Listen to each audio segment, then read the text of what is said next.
శ్రీమాత్రే నమః. అమ్మదయం ఉంటే అన్నీ ఉన్నట్లే. శ్రీ విశ్వావసునామ సంవత్సర ఉగాది శుభాకాంక్షలతో ఈ విశ్వావసునామ సంవత్సరం మేషము నుండి మీనం వరకు 12 రాశుల రాశి ఫలితాలను మనం తెలుసుకుంటూ ఉన్నాం. ఇప్పుడు మనం తులారాశి రాశి ఫలాన్ని మనం తెలుసుకుందాం. చిత్తా నక్షత్రంలో చివరి 2 పాదాలు రా అనే అక్షరం, రి అనే అక్షరం. అలాగే స్వాతి నక్షత్రంలో 4 పాదాలు రు అనే అక్షరం, రే, రో, తా అనే అక్షరం. అలాగే విశాఖ నక్షత్రంలో మొదటి 3 పాదాలు తి, తు, తే. తి అనే అక్షరం, తు అనే అక్షరం, తే అనే అక్షరం. ఈ అక్షరాలతో ఉన్న వాళ్ళందరూ తులారాశి. జన్మ నక్షత్రంగా ఉన్న వాళ్ళు కూడా తులారాశి. ఈ రాశి వారికి సంవత్సరం రాజ్యపూజ్య అవమానాలు చూసుకుంటే కనుక 2 రాజ్యపూజ్యం అంటే గౌరవించే వాళ్ళు 2, అవమానం కూడా 2. ఇలా సమానంగా ఉంటే గ్రహస్థితి బాగున్నట్టు లెక్క. చాలా బాగుంటుంది. 2 సమానంగా ఉన్నాయి. మెచ్చుకునే వాళ్ళు 2, అవమానించే వాళ్ళు కూడా 2. ఇక ఆదాయ వ్యయాన్ని మనం తెలుసుకుంటే ఆదాయం 11, ఖర్చు వ్యయం 5గా చెప్పబడుతోంది. ఆదాయ వ్యయాలు కూడా అనుకూలంగా ఉన్నాయి, లాభసాటిగా ఉన్నాయి, మంచి జరిగేటువంటి సూచనలు కనిపిస్తున్నాయి. ఇక ఈ సంవత్సరం అష్టమ గురువు మనకి మే 14వ తేదీ వరకు 15వ తేదీ నుంచి 9వ స్థానంలో గురు సంచారము. శని భగవానుడు ఈ సంవత్సరం 5వ స్థానం నుంచి 6వ స్థానంలోకి సంచారము. రాహువు 6వ స్థానం నుంచి 5వ స్థానము. కేతువు వ్యయంలో 12వ స్థానం నుంచి 11వ స్థానంలో సంచారం జరుగుతుంది. ఇవి గ్రహ సంచారాలు ఈ యొక్క తులారాశి వారికి. ఈ తులారాశి వారికి కొంత గురువు మధ్యమంగా ఉంటున్నారు మొదటి భాగంలో.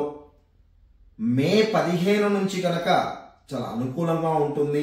2వ అర్ధభాగంలో విశేషమైన ధనలాభాలు పెరుగుతాయి, భోజన సౌఖ్యం ఉంటుంది, కుటుంబ సౌఖ్యం ఉంటుంది, సుఖాన్ని అనుభవిస్తారు, పేరు ప్రఖ్యాతులు పొందుతారు, విజయాలు ప్రారంభమవుతాయి, అవమానాలు ఇత్యాదివన్నీ తగ్గుతాయి, ఓటములు తగ్గుతాయి.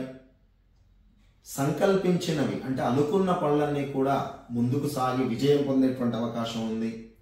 కొత్త కొత్త పనులు ప్రారంభిస్తారు. స్థిరాస్తి యోగం అంటే ప్లాట్లు కానీ వ్యవసాయ స్థలములు కానీ ఇత్యాది కొనుక్కునే అవకాశం ఉంది. నూతన గృహ నిర్మాణ ప్రాప్తి కూడా ఉందని చెప్పచ్చు.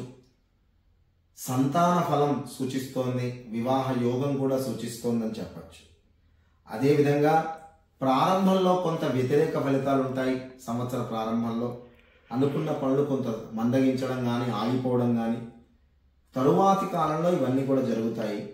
శని యొక్క స్థితి కూడా అంతే సూచనలు చెప్తోంది. సంతోషం ద్వితీయార్థంలో అంటే సంవత్సర ప్రారంభమై కొంతకాలం గడిచాక మీకు మంచి ఫలితాలు ప్రారంభం అవుతాయని చెప్పొచ్చు. సంతోషం కూడా పెరుగుతుందని చెప్పొచ్చు. శత్రువుల యొక్క ఇబ్బందులు కూడా తొలగిపోతాయి. శత్రువు చేసే ప్రయోగాలు కానీ మిమ్మల్ని ఇబ్బంది పెట్టేటువంటి ఇబ్బందులు కానీ తగ్గేటువంటి అవకాశం ఉంది.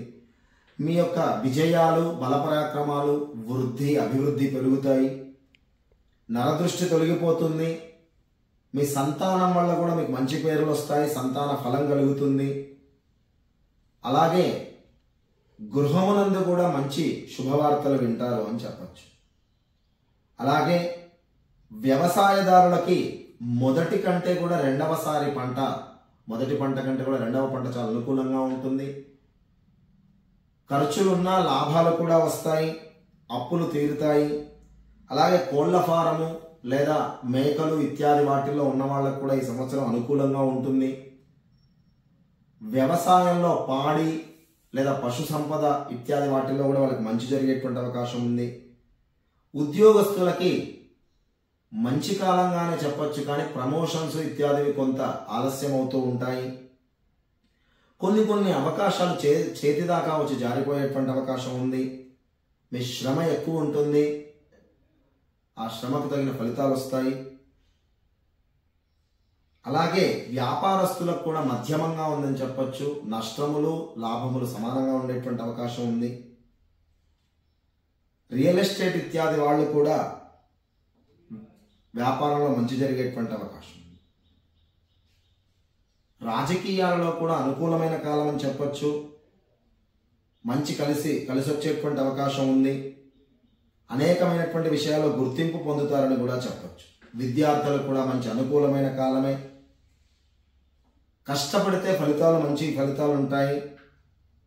కష్టే ఫలి అని చెప్పొచ్చు.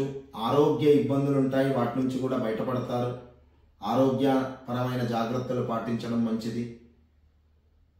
ఎవరినైనా తొందరగా నమ్మకుండా ఆలోచించి మీరు నిర్ణయాలు తీసుకోవడం మంచిది.